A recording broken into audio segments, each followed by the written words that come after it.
to the Baltimore County Senate delegation this afternoon. Thank you for being accommodating and changing our regular time from 3 o'clock to 4 o'clock. This is our first meeting of the 2026 session. And I just want to say from the outset, I will be jumping back and forth because, oh, it is not, well, it says we're being live streamed. Okay. I will be jumping back and forth between this meeting and budget and tax fiscal briefing that we are having with the House Appropriations Committee right now. So excuse my hopping in and out. But at this moment, we have some administrative duties to address, and I'm going to turn the chair over to Senator Brooks, and he will assume the chairing of this meeting at the Okay. moment. All right. Thanks, Madam Chair. Good afternoon, everyone. The first order of business today is the election of the chair. And could we get a nomination from the floor? I would like to nominate Senator Shelley Heddleman to be the chair. I'll second that nomination. Okay, it has probably been nominated and second. Do we have any other nominations or questions from the floor? Or perhaps hear from the person who made the motion as to why, and then I think the senator has done a great job last session and would like, and being the chair in the past, I know it sometimes takes a year to get things done, and then the second year to really put some things in motion, and I would like to provide for that opportunity. All right. My question is, oh, there he is. I was going to ask if Senator Jackson was on the call, and he is. Great. If I may close nominations. second. All right, it has been properly closed and second that the nomination be closed with the two names that were given. Okay. Or the one name. The one name. The one name that was given. I'm sorry. Yeah, the one name that was given. Okay. All in favor of the nominee for chair? We have a question. Senator. No, We vote. yeah. Yes. I'm sorry. Okay. Okay. All in favor, please signify by raising your hand. Aye. Okay. Okay. All right. Any nays? None. Okay. Well, the nomination is unanimous. So now we will turn things back over temporarily to the new chair. Thank you. Thank you very much, colleagues. I really appreciate your support to continue this for one more year. I would like to nominate as vice chair Senator Ben Brooks. Second. All right. And the same thing holds. We have worked well together. I think we've worked well on behalf of the county and been fair and open in our processes, and would nominate Senator Brooks to be vice chair. Is there a second? Yes, I second. Okay. Any other nominations? All in favor? Well, I'd like to move to close the nominations. Thank you. Thank Second. you. All right. All in favor? Aye. Any opposed? All right. It's unanimous. Senator Brooks is the vice chair of the Baltimore County Senate delegation. All right. Thank you very much, everybody. Now that we have the administrative piece together, we have our first hearing, and we have two bills to be heard. Senator Sidner, they're your bills, so I would like to call the first bill. All right. I'm assuming if possible, maybe do Senate Bill 98 first. Great. So good afternoon, everyone. Chair Heddleman. Senate Bill 98 is a new bill expanding our school board nominating commission and staggering the terms of the commission's members. The Baltimore County School Board Nominating Commission is responsible for requesting applications, reviewing candidates, and ultimately nominating candidates for the Board of Education. 8 members of the commission, one from each legislative district, are appointed by the governor, and one at-large member is appointed by the county executive. But because the Board of Education touches on every facet of the education system, there are currently 10 members appointed by organizations like TABCO, Towson University, and the Baltimore County branch of the NAACP, to name a few. Although the Baltimore County Chamber of Commerce was one of those organizations appointing a member of the commission, it unfortunately closed operations in August of last year. To maintain a connection with the business community, Senate Bill 98 replaces the organization with the Greater Baltimore County Chamber of Commerce as an appointing organization. Senate Bill 98 also proposes adding 2 new members to the nominating commission, one appointed by AFSCME's Local 3 Council 434, and one by the Citizens Advisory Council for Gifted and Talented Education. AFSCME Local 434 represents Baltimore County Public School employees in roles like food service, transportation, and building operations. Their perspective based on the day-to-day operations are crucial to the evaluating the Board of Education candidates who understand exactly what it takes to deliver high-quality education to over 100,000 students every single day. The Citizen Advisory Council for Gifted and Talented Education is a community group supporting the county's gifted and talented educational efforts. They share resources, provide forums for discussions, and advocate for programs that enable students to develop to their full potential. Their presence on the nominating commission would represent the interests of gifted and talented learners across the county. Senate Bill 98 would also stagger the terms of the members of the nominating commission. Currently, all members serve current 4-year terms. Under Senate Bill 98, half of the members' terms would terminate in 2028 and the other half in 2030, preventing complete turnover, which we've recently experienced. This staggering preserves the institutional knowledge of the commission and maintains stability. I urge you to issue a favorable report on Senate Bill 98. And you should have received some written testimony from John Clark, who's the vice president of AFSCME Local 434, in support of this legislation, as well as Dr. Zamira Simpkins, who is a part of the Gifted and Talented Education, or the Citizens Advisory Committee for Gifted and Talented Education. That's all that I have for you.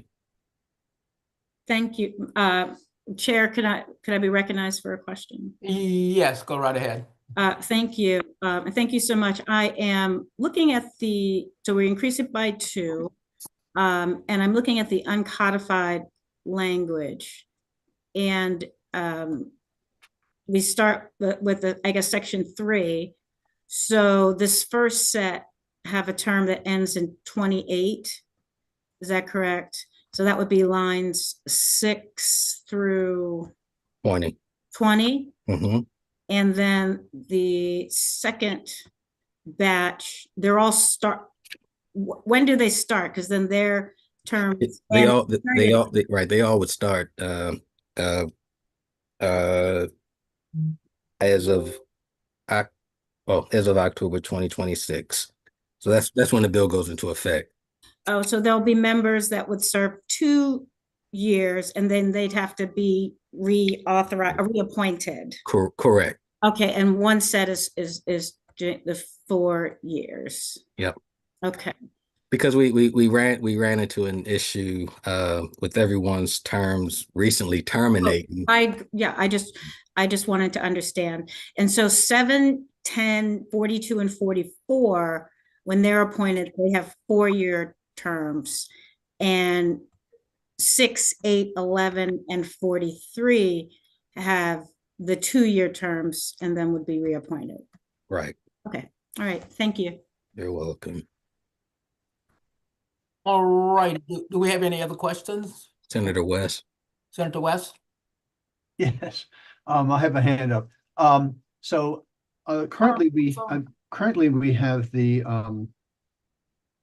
Council of Administrative and Supervisory Employees, and we also have the Teachers Association. I had sort of figured that covered the waterfront. So Teachers Association would cover the teachers, the Council of Administrative Supervisory Employees would represent the other people with the school system.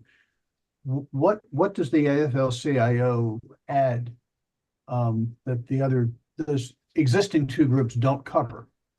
Well, ask me, and they cover, as I noted, those folk who do the day-to-day operations like food service, transportation, and building operations.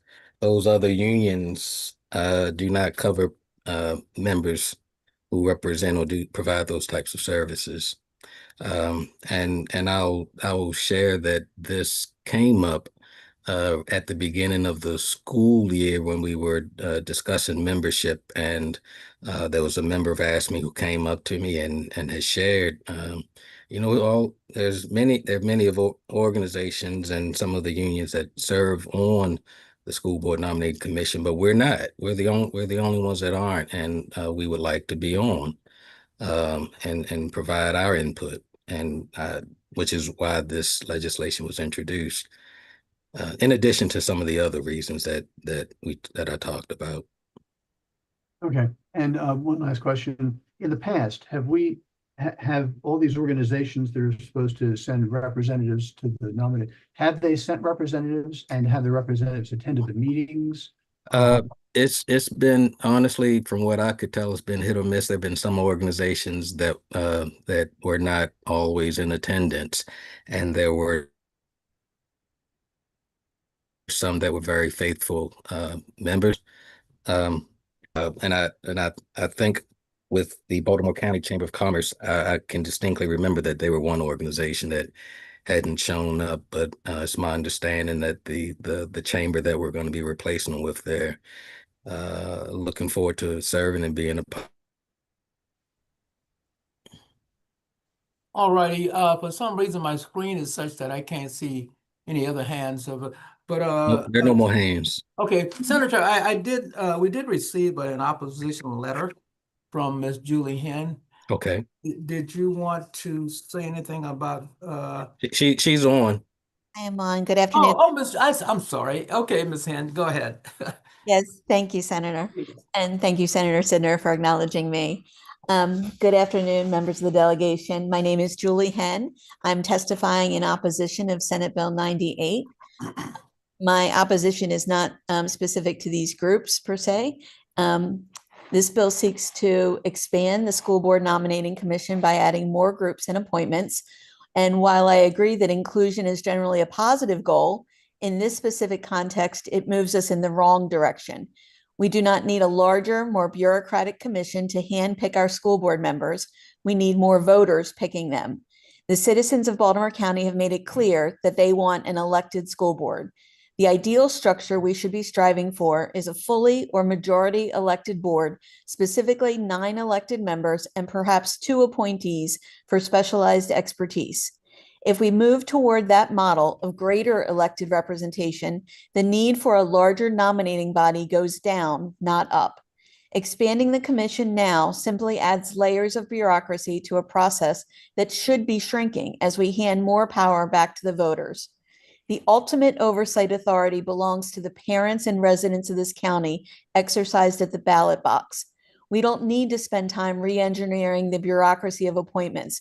We need to focus on transitioning power to the electorate. And I'll share that as of today, I believe only 3 districts currently have candidates for school board that have currently filed for the upcoming election. This energy would be better spent by these groups recruiting qualified candidates for the school board elections. For these reasons, I urge an unfavorable report on Senate Bill 98. Thank you very much for your time. Okay, thank you, Ms. Henn, for your testimony. Any other? I don't see any other. Okay. I had a couple questions. Go ahead, Senator. Thank you very much. Ms. Henn, you say that that the ideal structure would be striving for a fully or majority elected board, and note that that we should have 9 elected members and perhaps 2 appointees for specialized expertise. Would you mind sharing what specialized expertise that you're talking about? Of course. Thank you for the question, Senator Sidner. And I believe that expertise is available regardless of whether a member is appointed or elected. I speak from a unique position in that I was first appointed to the school board in 2016. I later ran for election in 2018 and also in 2022. My expertise did not change from going from an appointed member to an elected member. However, as an appointee, those individuals certainly go through a vetting process that is unique to their candidacy as appointed members. And as appointees, that those individuals could be appointed either direct by the governor, by the county executive. I know there's some other legislative concepts being considered by the General Assembly at this point. So certainly there's a vetting process for those members that is unique to appointed members versus elected. So that's what I refer to, not that specialized expertise does not exist among the elected members. And personally, I can speak to my own credentials in terms of that. Hopefully So- that answers your question. Actually, it doesn't. Specialized expertise, are you talking about people with expertise in certain fields of an education? So that's not what you're talking about. I'm speaking specifically to the vetting process that occurs, whether it be through a nominating commission, the governor's appointment office, the county executive, through that vetting process. I'm speaking to the vetting process that would screen for expertise, not specific to any one particular area of expertise, simply to the vetting process. Okay, that the nominating commission and that the governor could then figure out what specialized expertise. Correct. Okay, thank Yes, you. sir. Thank And, you. and another question, you had noted that the citizens of Baltimore County have made it clear that they want an elected school board. I've heard different from some of my constituents. I'm curious, what constituents or citizens are you talking about? I'm speaking historically. There were two movements for the elected school board that citizens were quite vocal in the initial move towards a hybrid board. And it took multiple years to get to this point, from a fully appointed board to a hybrid elected board, where the members of the assembly were responsive to their constituents. Both cases, the efforts were not successful the first time around. It took multiple attempts, but eventually that legislation passed. The hybrid board was the compromise, which established the 7 elected members. And if we can agree to assume that the members of the assembly are responsive to their constituents and act on their constituents' desires, then the majority passed the hybrid elected board, which established the 7 elected seats. And it's my belief that the will of the electorate has not changed. Your Right. constituency may feel different. However, I don't believe you speak for the majority of the assembly. But your testimony said that that the citizens have made it clear that they want an elected school board, but you just said that it was a hybrid board. So I'm just trying to make certain I'm understanding. Yeah, just respectfully, sort of point of order. Do we have a bill on an elected school board or appointed school board before us now? No. Okay. No. Okay. So I just wanted to get clarity on that. So the school board, currently we have a mixture, and again, I'm still learning the process around Baltimore City versus Baltimore County, and that I represent both. So under this bill, there would be 21 members, 21 members of the group of people who recruit candidates or who vet. This isn't extending the board itself, correct? Correct. Okay. And so it's actually adding 2 additional voters to Correct. correct. But the voters represent certain groups that have been involved in the past, and one you're correcting for a group that no longer exists. Correct. And also with regard to the unions, supervisory employees are the principals and people at that level, those who supervise, and you're adding the constituency, also voters of the school system who are not in positions where they are supervising others. Is that correct? Correct. There are no elected members, no elected officials who serve on this nominating commission. Great. Thank you. Thank you so much. I just wanted to clarify that. I appreciate it. Okay. All righty. Are there any other questions? If not, we'll move on to your next bill, Senator. All right. Senate Bill 40. Thank you very much. Sure. And good afternoon, Mr. Chair and colleagues. Senate Bill 40 is a reintroduction of last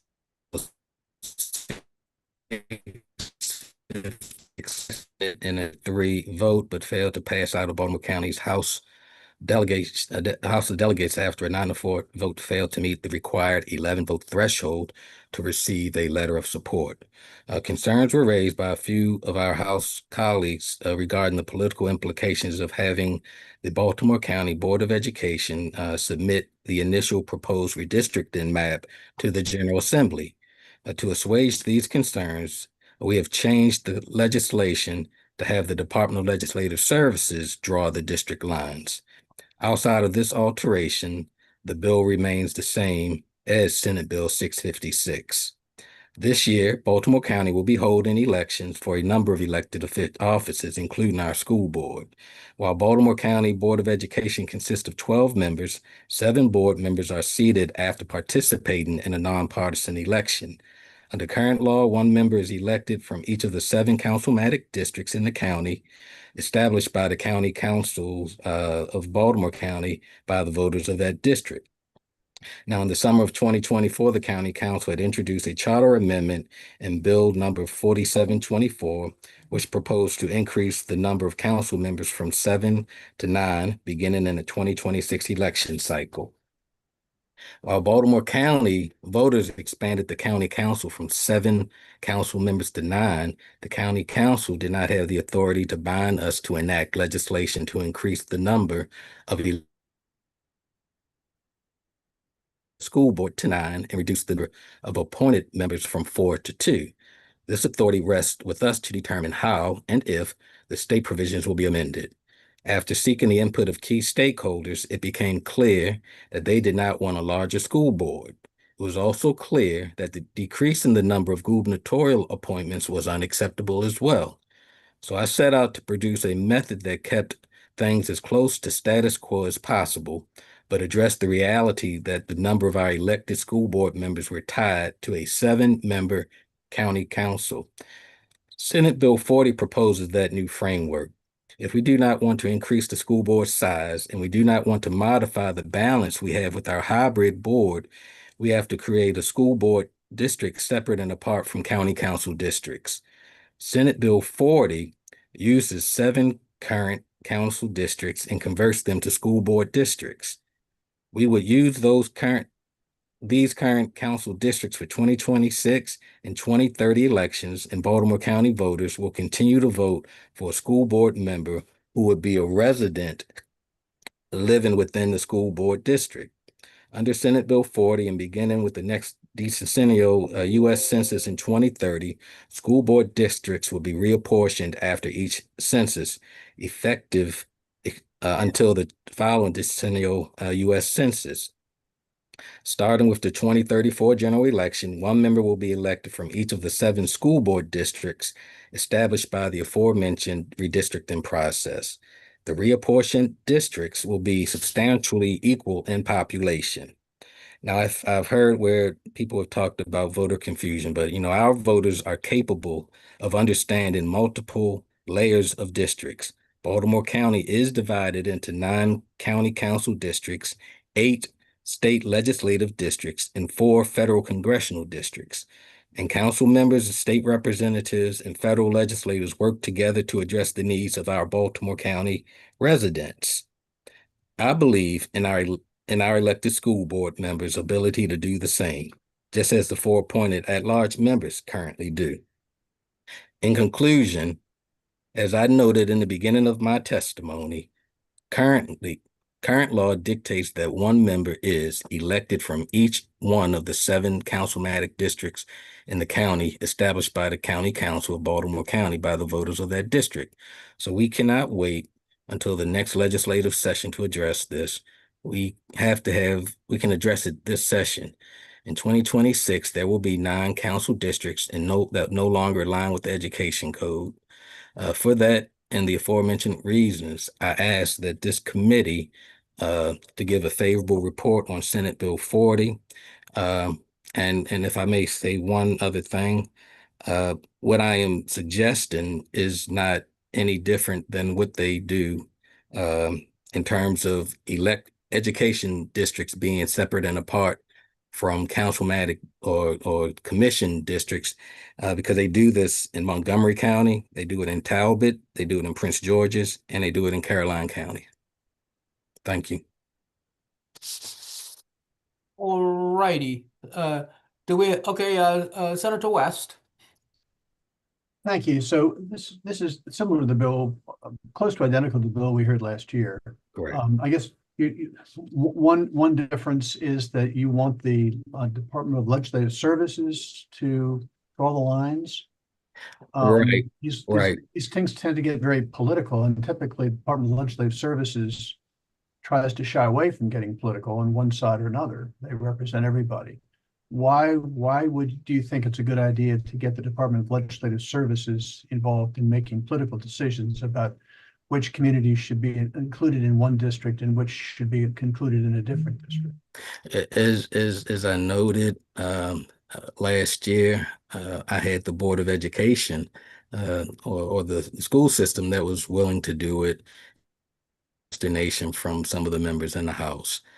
Honestly, I was not concerned with who drew the lines, because ultimately whatever lines were introduced, we in this delegation and the Senate and the House members in the House would ultimately be the ones who will be voting on whatever lines they are that would be ultimately voted on.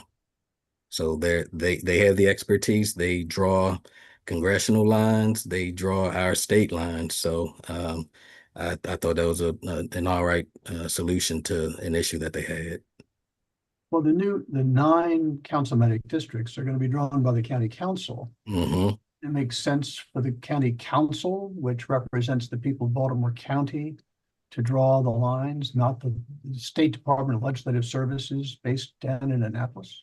That's a very good and fair question. My issue there, and I can speak to it in 2 points. One, education is a state function. It's in our state constitution, and it's a responsibility of this General Assembly to provide for education throughout the state.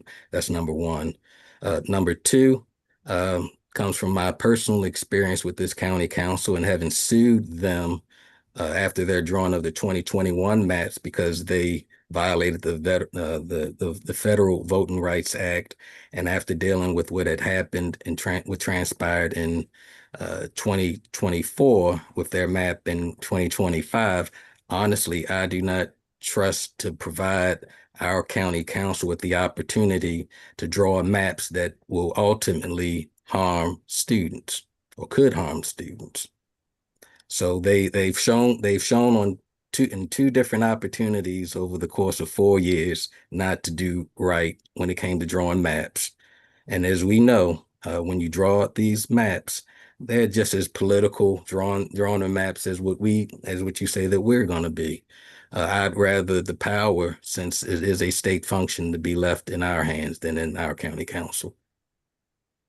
And then I guess my last question is, we're going to 9 county council members. The logical thing, seems to me, would be to increase the number of school board districts chosen by the voters to be the same 9 districts as the county council. And then why again do you think we should have 9 county council districts, but then separate lines for 7 school board districts? I didn't make that argument, but what I did say was that I do not believe that we should be decreasing the number of appointed members and increasing the number of elected members. Yeah, and you said that Currently, you said that people had told you that they didn't want the numbers of appointed members to be decreased. Who is taking that position? Who was this? What was the source of that information that you disclosed to us? I was going to get there. Good, thanks. So when the hybrid system was set up, it was set up because, and one only has to look at Baltimore County's election history. It was set up because Baltimore County does not have a good history when it comes to electing non-white men to office. It was not until this century that Baltimore County Council elected its first Black county councilman. That particular councilman, he ended his term, I believe it was in the 2014 election, and Julian Jones was then elected. I think if you historically look at the county council, it may have had, I believe it was three women who have served in the capacity since we've gone into our county council system. So it does not have a good track record when it comes to drawing lines that are going to ensure that we have a representative democracy. Therefore, what happened when this hybrid system was created, there was a balance. We're going to create 7 elected districts that mirrored the 7 council districts, but we're going to also have 4 appointed members that will be appointed by the governor that we're going to look towards diversity and a number of other matters, because again, getting elected as a non-white male in Baltimore County, for whatever reason, is proved challenging. Oh, Okay, the next hand I saw was Senator Jackson. You want to go ahead? Yes, thank you, Mr. Chair. Senator Sidnor, I want to kind of go back to the DLS drawing the lines. Would the public be involved or have input in that process at that level, or Yes. they would? And so what would that look like? They will hold hearings, or? Correct. A bill would have to be introduced, similar to what's happening in the House right now with the congressional lines, similar to what happens in any other process when lines are drawn. The General Assembly would have to introduce a bill. That bill would be introduced by us in our delegation, where the public would have input. So after the lines are drawn by DLS, it'll come to us, and then that's when the public will have. A map would be drawn, so the lines aren't drawn. A map is presented to us. We would ultimately figure out how the lines would look. So we would be able to have that public input. Okay, and if, let's say, there's a disagreement, does it go back to DLS to draw another map? We treat it just like any other legislation. What do you mean? Just like any other piece of legislation. If you have an issue with the piece of legislation, you try to get to a point where you can reach some sort of consensus. So if a map is introduced and there's something about it that you don't like, you would have that process or the ability to try to amend the bill. Okay, so in the case of this bill you're referencing, it didn't pass last year. So what happens if it doesn't pass, or we keep going at it until we get a map that everybody agrees on? My bill isn't a map bill. So are you asking what happens if this I'm bill referring to DLS drawing the lines or the map, as you said. If DLS draws the map or lines, they send it to us, we hold hearings, and let's say it doesn't pass, it fails, what happens? I don't see that happening. Okay, thanks. Mm-hmm. All right, Senator Washington. Thank you, Mr. Chair. So I appreciate, I think that what tell me if I'm right, the main thing is to disconnect the council district as that council districts and school districts are the same. Correct. And council districts are increasing already. That has passed the court case, and that's going to 9. Right. However, I think this is smart. In the interest of continuity, the school districts currently would not increase to 7. Correct. To 9. Correct. All right. And so they would operate under their current districts, but you're rather than drawing a brand new one just for this one time, the existing, the old 7th, the old council districts, which were only 7, would be the school board district. Is that correct? Correct. And one of the reasons that we've done that is because this 7 district map been tested for voter rights test, and it's been through the court. So we know that one works. Exactly. However, again, to further disconnect from electoral politics and what is good for drawing school board lines, issues of attendance and number of students and all those, there are other factors other than pure electoral factors come into play when you're talking about a school board district. And I appreciate you trying to bifurcate this, because what happens when we hear some of these conversations, people believe that the school board member has to have the same boundaries as a council member, and that's just not the case. Not the case. It is not the case. And it's not the case other places. So okay, I wanted to clarify that. And so then, and it makes sense because then the census, and I'm not testifying for you, I'm really trying to clarify what it is, what the bill actually says rather than what people say the bill says. Right. So it's setting up a process, which is the name, because right now there isn't a process in the law about how school districts, which are political in their own ways, not in Democrat, Republican, but political about who wants their children to go to school with who and what is crowded and all resources and perceptions of what's a good school district and a bad school district and all that. Property values, all those kinds of things are linked into school boards in ways that are not linked purely for the legislative district, the council districts. Is that correct? So that's correct. Wow. Okay. So, so then 2030, there will be a reapportionment. I guess my question is, are you suggesting that DLS independently draw the lines, or are they providing the staff providing the staffing? They're staffing. Thank you. Okay. So then we would follow for the school board, because the authority to draw these lines are with the state.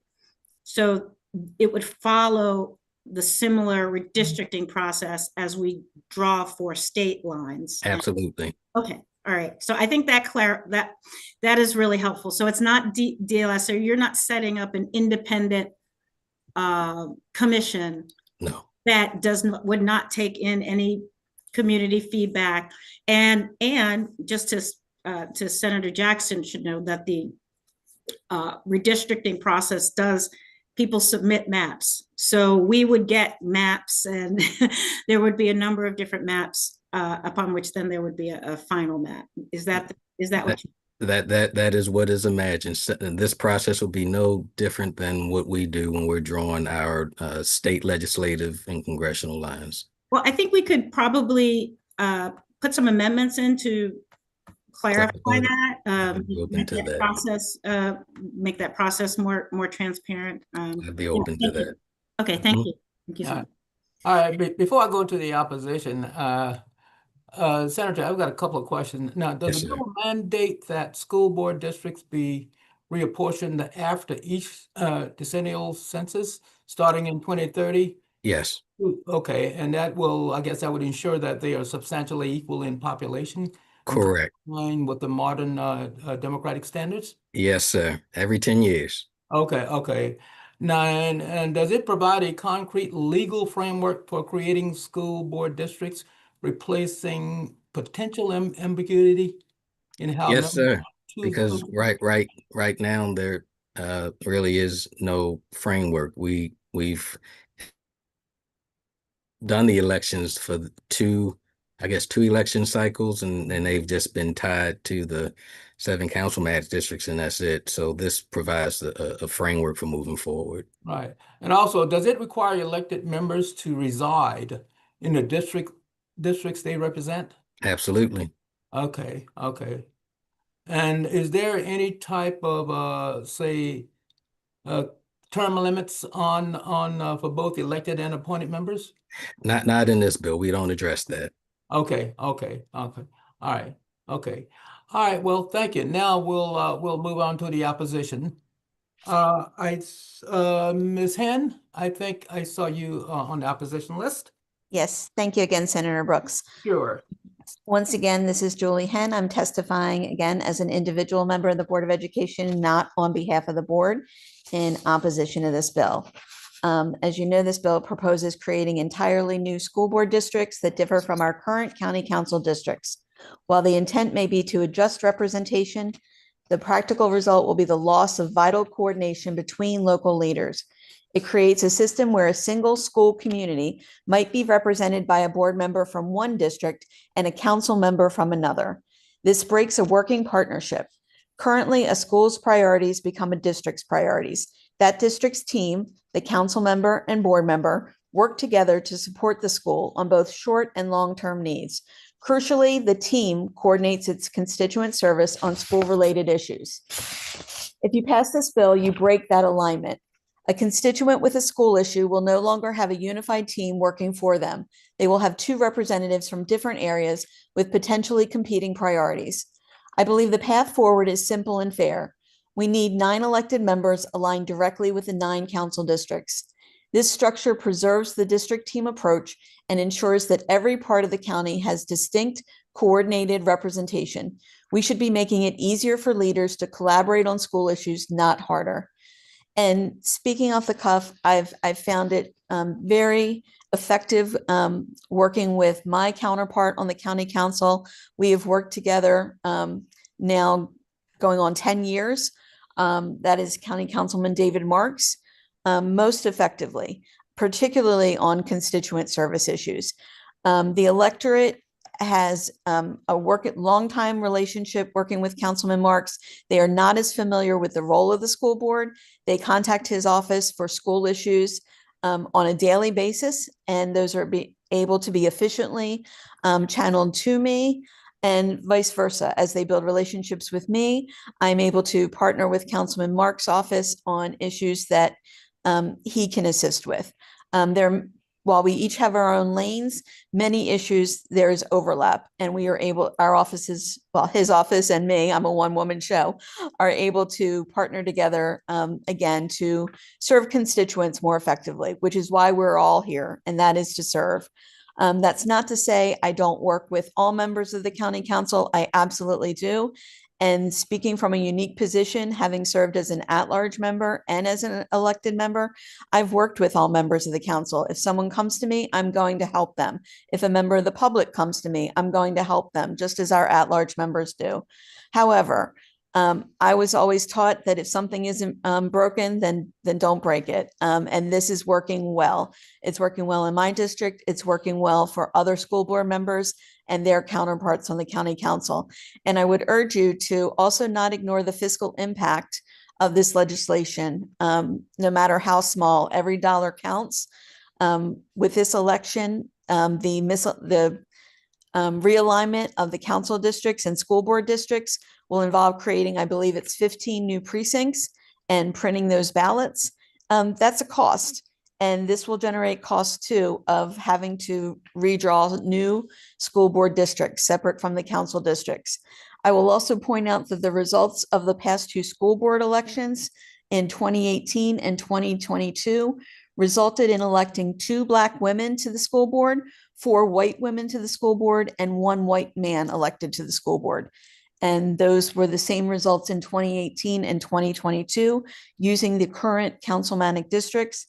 And I would expect to see more diversity should we realign the school board districts to have 9 members in alignment with the 9 councilmanic districts.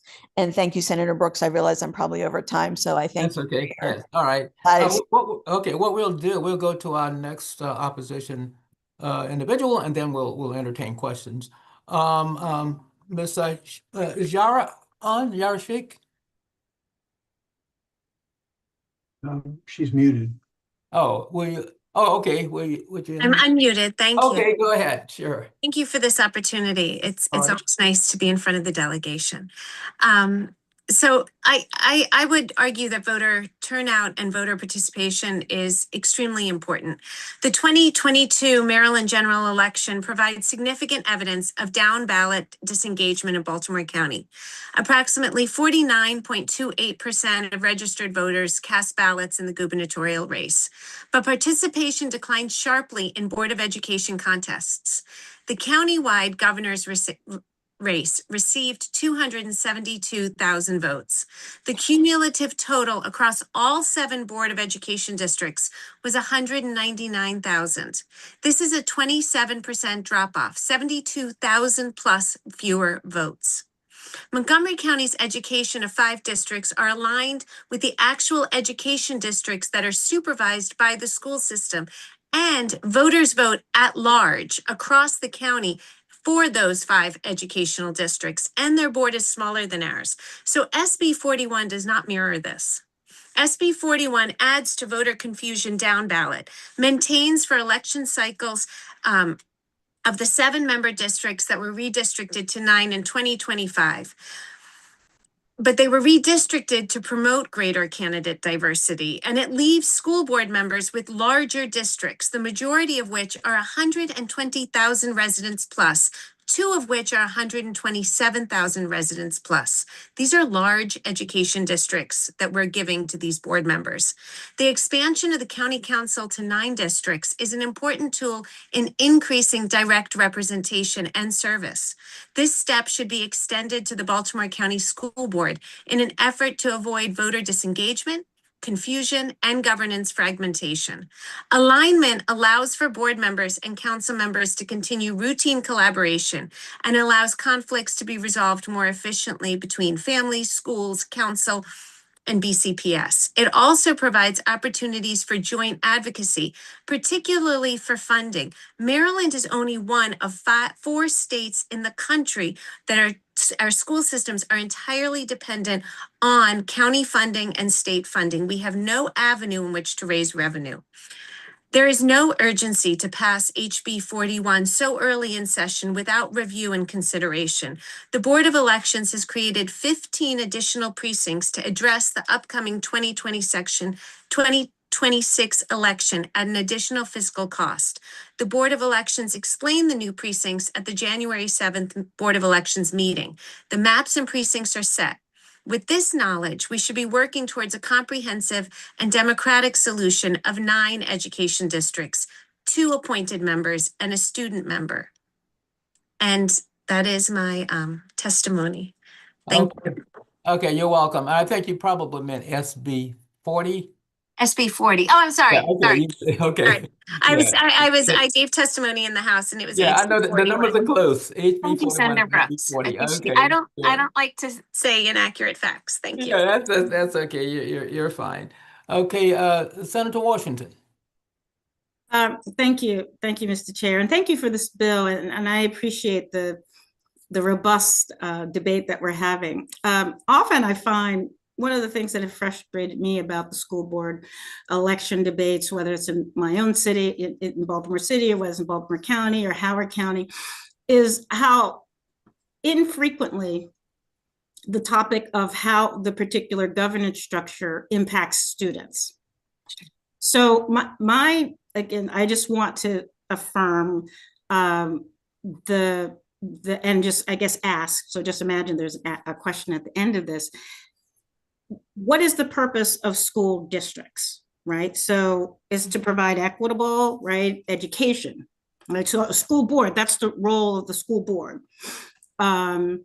And we're preparing our students for college and careers, right? We collaborate with there's community partnership for improvement, but the primary goal of the school board, mission of the school board, and the districts that we create should really be able to foster, the academic excellence, right? Critical thinking, all of those things. And so I really would like to, not necessarily here, but in terms of the opposition or concerns or proposed amendments, addressing that vital mission. Unfortunately, I think sometimes, or I'll say that what I hear is the kind of collaboration that, say, the state that I have with my city council people when it comes to a sewer backflow, right? Constituent services is not a mission of the school district, nor is it the mission of our school boards, but the education of individual children and their communities and support for their families, whether it's food and after school program or tutors or any of that. That is my understanding. Is that, again, to the sponsor of the bill, is that the primary, in your understanding, of the role of what a school district does and what a school board should do, and what the goal of our educational system is? I think you summed it up well. Yes. Yeah, and so what happens, I think what we have an opportunity to do is to unpack this concentration within a political system where individuals' relationship to a council person or allows in some way, an overrepresentation or underrepresentation. And I don't believe that this was intentional. It's just the way you do things in the county. But focusing that there's a specific role of the school districts, and that is very different than what a council person does. In contrast, we do have, as the state and as state legislators, part of our responsibility, at least we're leaning into that one here, is the maintenance. So setting up the structure, I believe, is something that what you're attempting to do, not in dictating the outcomes, but setting up a structure that's consistent with achieving the purpose of the educational systems at the local level. Correct. And the testimony really speaks to one of the big issues, is that people think that there has to be alignment between a council person and a school board member, and that's simply not the case. And the elections are that way. Like, there's the council person will have an election, they can put a certain person on their ballot and not on their ballot. Right. But that happens, right? Yeah. Correct. Okay. Right. Thank you. All right, Senator Jackson. Yes, thank you. Senator Sidnor, I keep hearing this argument that if your bill would pass, it would be a increase financially to the county. Did the county weigh in on that? Did the county submit like a Senator Jackson, I think I have not, so you might want to direct it to whatever cost that she's talking about. I had not looked at that. Well, is anyone from the county represented on the Zoom? I don't think so. I mean, we had a witness, someone who's before us, that testified to that fact. So I don't think it's we are allowed to ask our witnesses questions. So So the 15 additional precincts is machinery and staffing. And then the Board of Elections mentioned, this was at the January 7th meeting, the stress of staffing those additional 15 precincts. Well, I only asked because I was told by the county that they submit a fiscal note on every local delegation bill. So I was wondering if the county weighed in on that or not, but it does not seem like they did. So thank you. yeah, I have a question. Senator Sidner, do you contemplate that the elections for the school board under this new scenario, that those elections would happen at different polling places, or would they No, have? that's why I'm somewhat Would be on the confused. same sheet of paper? Right. I'm somewhat confused at the argument that costs are going to be increased when in fact it's more precincts because of the fact that you have more county council districts, not fewer school districts. So I'm lost, and in fact, So you don't have. I was intending I'm gonna reclaim my time. I was intending to ask that same question, Senator. We certainly, this is what's good about the amendment process. So Ms. Yar, I don't know your last name, but if there's something that we can do to make sure that there's not the increased cost, but it achieves this unlinking of the school system mission and goals and governance structure from our districts. They could they're not aligned with the legislative districts, and not align them with the council districts. To make sure that that it's as clear as possible, and that if there are something that the sponsor has omitted in terms of unintended costs, we certainly can address that. I think. Would anybody like to share that? Okay, I'll say to our knowledge, I don't think the county weighed in on that, but we'll see. All right, okay. If Mr. Chairman. Clerk Charles, you still got your hands up? Yes, I have some questions. Go ahead. Go ahead. For Ms. Hen, as you spoke earlier, and I was curious, has any court or enforcement authority indicated that Baltimore County's current school board structure violates the Section 2 of the Voting Rights Act?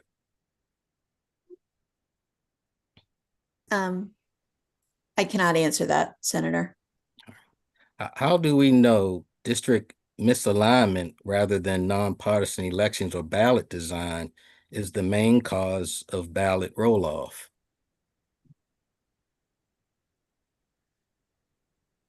That's also a question I can't answer, Senator. But you had made a statement earlier about people not voting down ballots. So that was Ms. Shake's statement. So I would ask that question be directed to her. Will do. Is there any data that supports turnout improvement in jurisdictions that align school board and council districts? And can you point out to those numbers? Sure. So what we see. I'm actually still speaking to Ms. Hen. Oh, I'm sorry. Would you please repeat the question, Senator? Is there any data that supports turnout improvement in jurisdictions that align school board and council districts?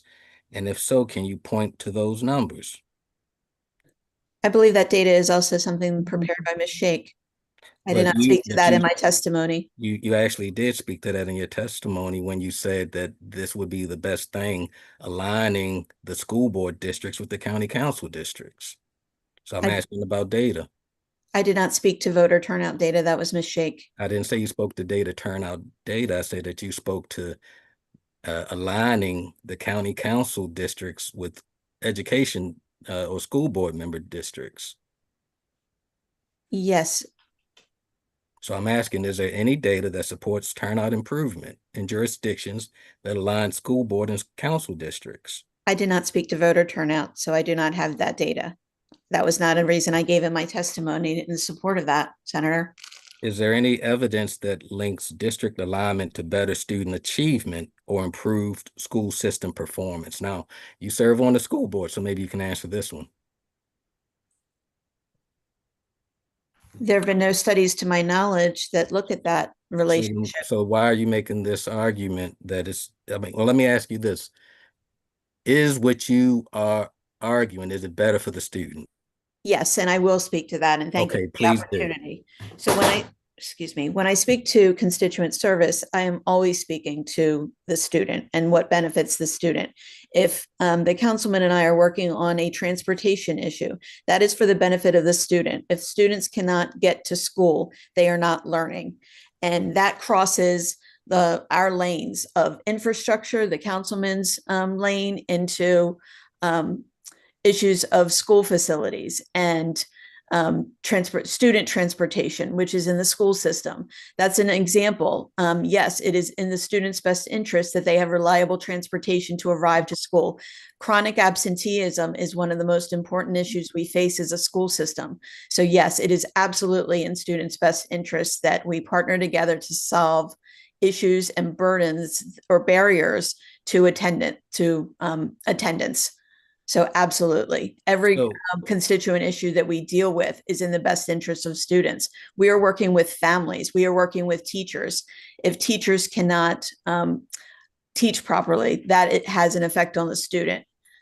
When I say constituent service, I'm referring to improving student outcomes. so if we can focus, you had mentioned student attendance. What is it that a county council person can do in terms of student attendance? And I ask this because I know when we had an issue with truancy, it was something that it was a bill that I put forth that we dealt at the state level when it came to issues of student attendance. So why were you going to a council person on attendance matters than your state person? If there are local public safety issues impacting student transportation, roads, in need of repair, other public safety issues that the county needs to address. If there are new schools opening, that feasibility studies need to occur regarding traffic studies. Whatever impacts a student's transportation to school, the safety, the feasibility of that, those are all county issues that mandated to provide for a thorough and is it the council or is it the state? I'm sorry, Senator, the connection was interrupted. Would you please repeat your question? You broke up. Sure. I said, who is mandated to provide a free and thorough education for the children in the state of Maryland? Is it the county council or is it the state general assembly? It is the state, but that authority is shared with the That's all. county. Thank you. Are there examples to show that misaligned districts have caused funding inequities or coordination failures from your time serving on the school board? There are no studies that look at the alignment of school boards to county districts that I'm aware of. But any examples? I can speak to my personal experience, Please which do. I have, and I'm happy to speak to the successes I've had in working with my county council counterpart.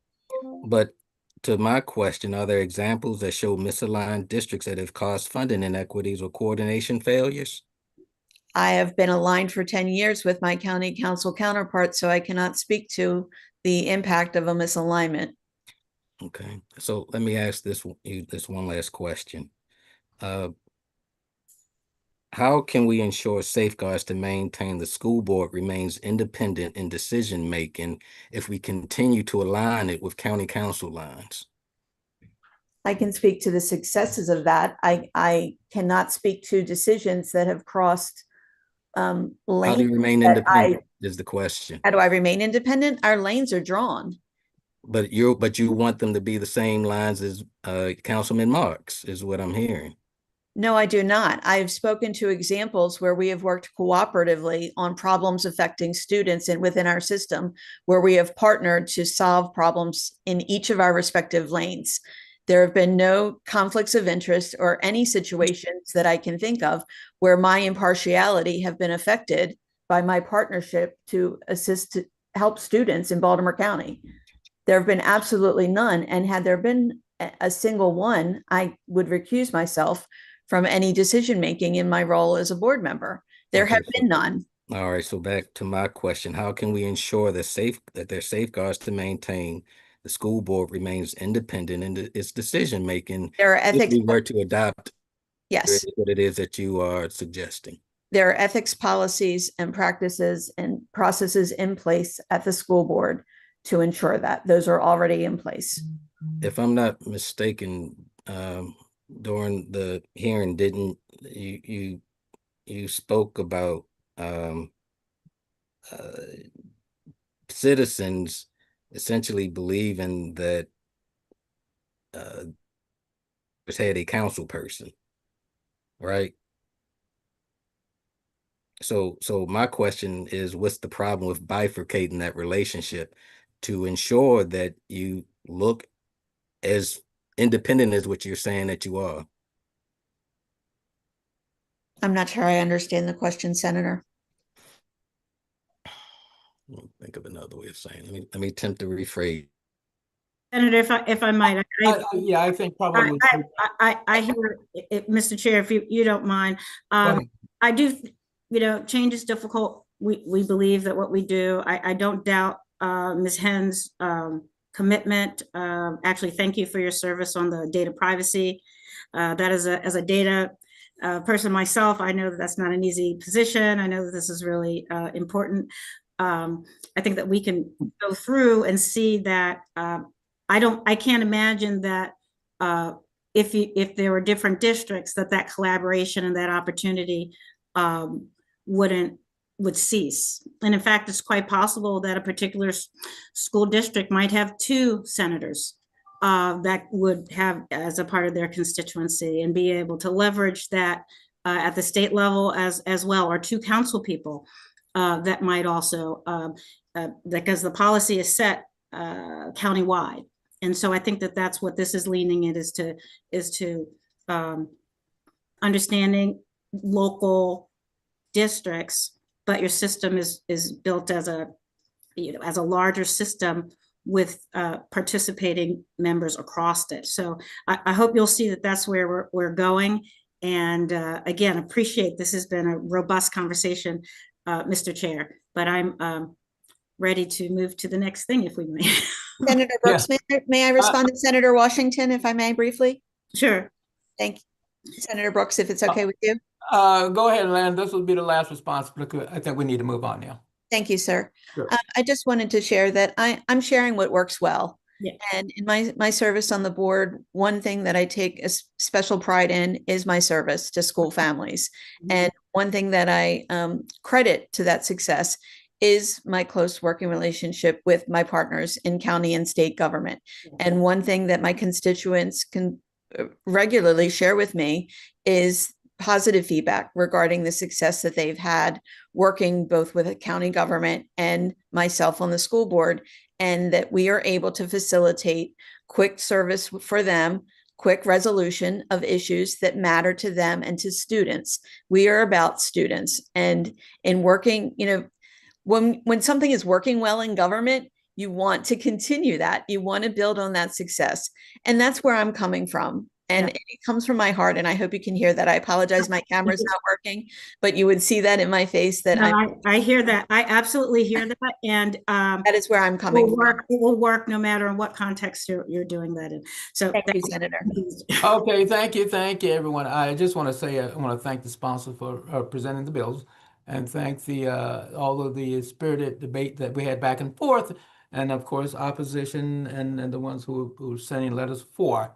So if there are no other questions for the good of the order, may I get a nomination for to end the move to adjourn. Second. Okay, good. All right. Good day, everybody. Have a good one. Thank you. Sure. Thank you.